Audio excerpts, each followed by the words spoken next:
আসসালামু আলাইকুম বন্ধুরা, আজকে আপনাদের জন্য নিয়ে এসেছি নতুন একটি ভূতের গল্প। গল্পটি হচ্ছে ভূতের ডুমাস বিচের।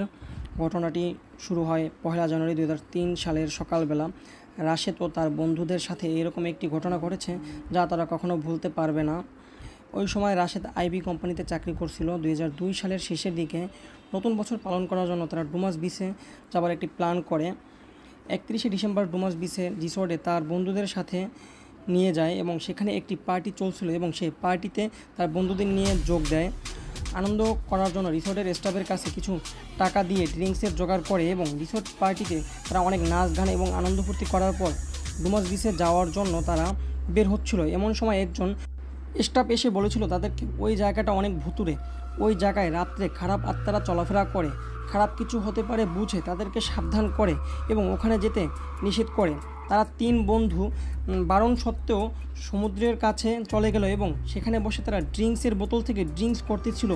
ডুমাস বিচ একেবারে নির্জন ও নিঃশব্দ ছিল, কোনো সারা শব্দ ছিল না।